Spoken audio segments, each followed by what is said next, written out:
Leader of the opposition in Lok Sabha and Congress MP, Rahul Gandhi's recent statement has ignited a new debate across the nation. He said, "We are fighting the BJP, the RSS and the Indian state itself."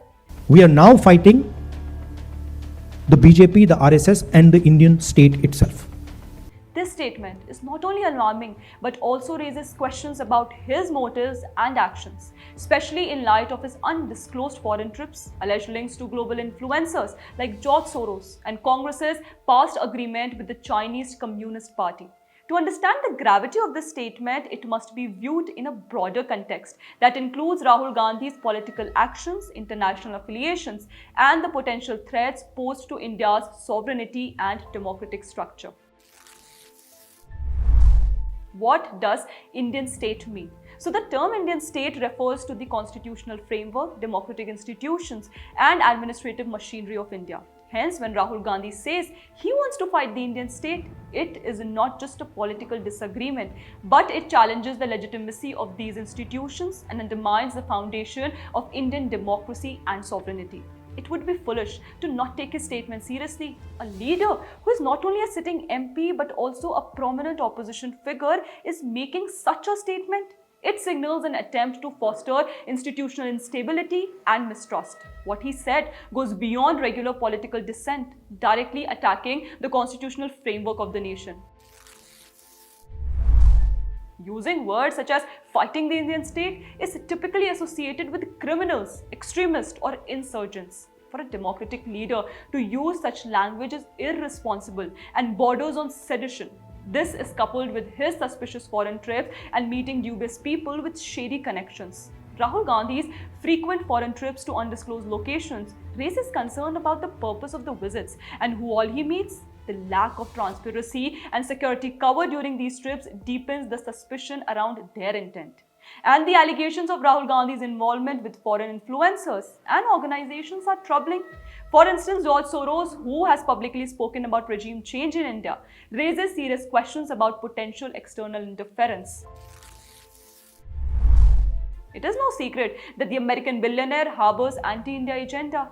In 2020, George Soros said that removing the Modi government was one of his primary goals. His funded organizations have consistently attempted to interfere in India's democratic processes and tarnish its image on the global stage. Sonia Gandhi's position as co-president of the Forum of the Democratic Leaders in Asia Pacific, an organization funded by Soros, adds another layer of suspicion. And if that was not enough, Rahul Gandhi has time and again called for foreign interference in India's affairs. In 2021, Rahul Gandhi publicly questioned why the US was not interfering in India's internal affairs. Again, during his 2023 London visit, he appealed to Europe and the US to restore democracy in India. What does he even mean by restoring democracy? Just because his party is not in power does not mean that there is no democracy. In fact, this is exactly what democracy is, a government that is elected by the majority of the people who vote. But Rahul Gandhi urging foreign governments to intervene is a direct affront to India's sovereignty. Let us not forget the secret agreement Congress got into China's CCP back in 2008. The terms and objectives of this agreement remain undisclosed to this date. It was signed by Rahul Gandhi himself on behalf of the Congress party. This raises concerns, especially given the tense India-China relations, including border conflicts. At a time when China is openly aggressive along India's borders and working against Indian interests globally, Rahul Gandhi's past association with CCP agreement cast doubt on his current intentions. But what could be his motivation? What could be Rahul Gandhi's reasons behind creating political instability? Surely he knows that statements like these could be aimed at destabilizing the political and institutional fabric of India, undermining the democratic and administrative trust of the people. Or the statement could be part of an international agenda to portray India as undemocratic, thereby weakening its global reputation and inviting external interference. Another motive could be frustration over repeated electoral defeats. Rahul Gandhi and the Congress party have faced a series of electoral defeats. His frustration could stem from the inability to gain power through democratic means, leading to such extreme rhetoric. Now, why is Rahul Gandhi's statement a cause of concern?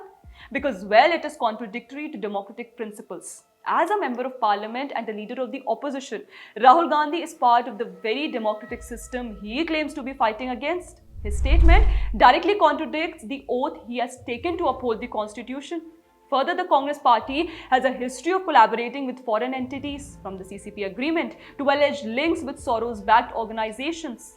This raises question about its commitment to India's sovereignty. If such statements are left unaddressed, these can embolden external forces to meddle in India's internal affairs, threatening its democratic framework and sovereignty. The people of India deserve answers to the following questions. What did Rahul Gandhi mean by fighting the Indian state? Why are his foreign trips undocumented? And whom does he meet during these trips? What role do foreign influencers such as George Soros play in his political agenda?